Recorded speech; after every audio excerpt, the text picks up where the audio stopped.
que te pide dale mecha. Como todos los sábados a esta hora la columna, ya digo mi amigo Julián Fava. Muchas gracias Martín, muchas gracias Úrsula.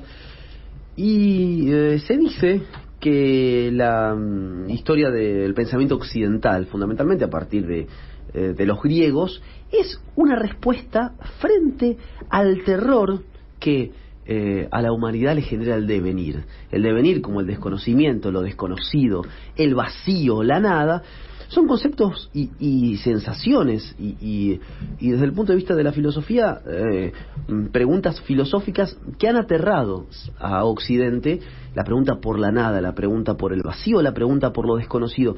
Frente a ese terror que genera el devenir, Occidente ha construido algunos fundamentos, ¿no? Ha construido la idea de Dios.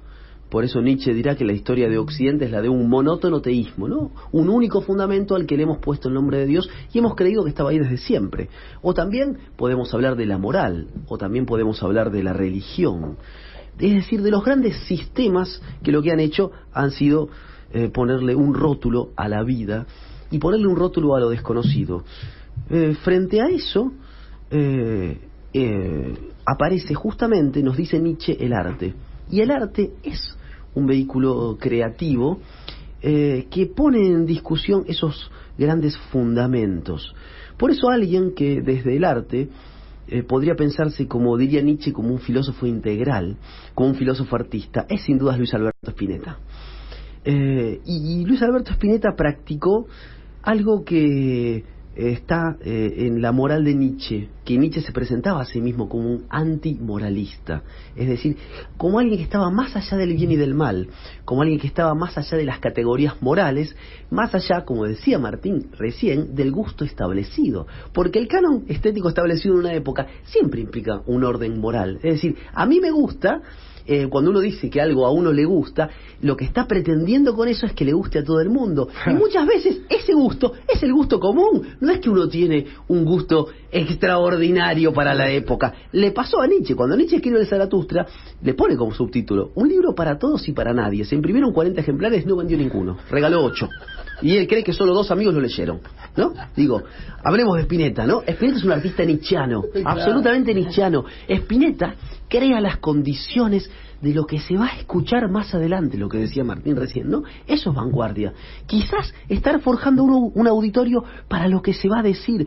Por eso dice Spinetta algo que es maravilloso. En un disco que es, creo, mi favorito, Tester de Violencia del 88, dice allí: no hay una cuestión que no conduzca al mal. Efectivamente, vivir es, de algún modo, estar siempre en la senda incorrecta. Lo otro es falsear la existencia. Lo otro es seguir el canon, siguiendo lo que decía Martín recién. Por eso vivir es muchas veces vivir en el error. Y de ese error, de ese estar fuera del redil, fuera de el rebaño, como diría Nietzsche, de ahí nace la creatividad muchas veces, en esa intemperie, en ese desierto, con pocos lectores, con poca gente que te va a ver muchas veces. Y ahí muchas veces surge la creatividad. Y quería detenerme en ese disco, porque ese disco me parece, bueno, a mí es uno de mis favoritos, ¿no? Cierra la década del 80 en Spinetta, y también en ese disco se verifica un corrimiento teórico de Spinetta, que fue un gran pensador además, ¿no? Digo, había acompañado a Spinetta durante muchos años, por ejemplo, la lectura de Artaud, ¿no? La obra de Artaud, el espíritu de Artaud, ¿no? El surrealismo, el simbolismo. Para Artaud el cuerpo es la cárcel del alma, y ya en la mediados de los 80 el flaco empieza a leer a Foucault, y para Foucault uno podría decir que el alma es la cárcel del cuerpo. Entonces empiezan a aparecer en Spinetta un montón de cuestiones que tienen que ver con la corporalidad, porque ese trabajo sobre la lengua, ese trabajo sobre el lenguaje representativo, es decir, esa